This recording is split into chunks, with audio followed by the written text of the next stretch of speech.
from the lateral side through middle scalene.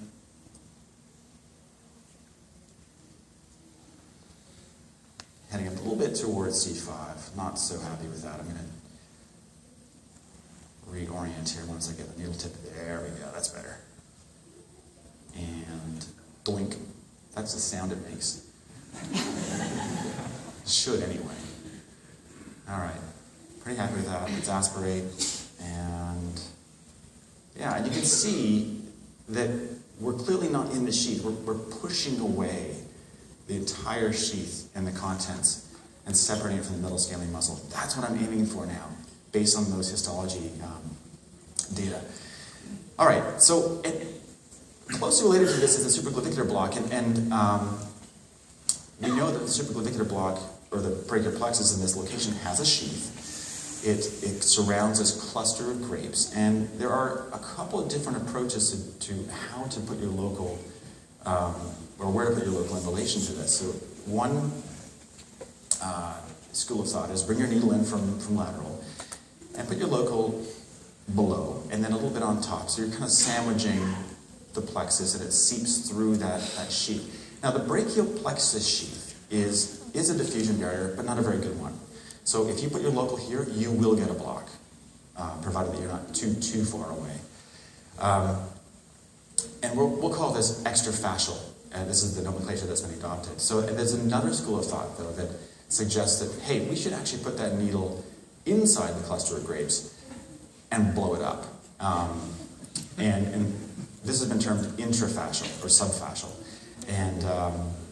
And I don't mean to editorialize with my little explosion thing there, but I prefer the extrafascial approach, and I'll explain why in a second. Here's a study looking at a comparison between the two groups, so the extrafascial versus subfascial. And indeed, there is a difference in onset time for complete sensory blockade, so 19 versus 11 minutes. That might make a difference to you. That might be enough to convince you, hey, subfascial is where I want to be. But where I work, none of my surgeons can get knife to skin in the time that it would take for 19 minutes to get through and soak it up. But I want to highlight something that the authors put in the text of the manuscript, which is that the study sample was small, and it's conceivable that subclinical neurologic symptoms and signs may have gone unrecognized. And this is important because if we think that in the interscalene brachial plexus, it's not a great idea to go inside the sheath, why is it a good idea several centimeters distal?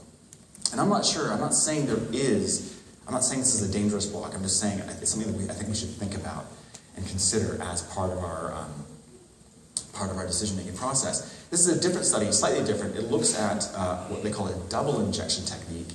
This is one half of the local anesthetic, in this case 16 mils in the corner pocket underneath, and then another 16 mils in the center of that cluster of grapes. And then the intracluster group was just picking off, literally picking off every single cluster they could find and putting little aliquots in there. And again, you see that if you go in subfascial, there is a speed advantage to the block.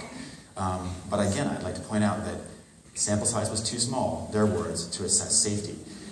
And don't get me wrong, I'm not completely risk adverse. I do dangerous things all the time. I've been known to run with scissors. But the point I want to make is that blocks can work and do work if you stay extrafascial in my experience, in my hands. And here's an example. So this is a Duke University student who broke her finger, got a supraclavicular block for it. Here's the needle coming in towards the corner pocket. Gonna click, sliding underneath there.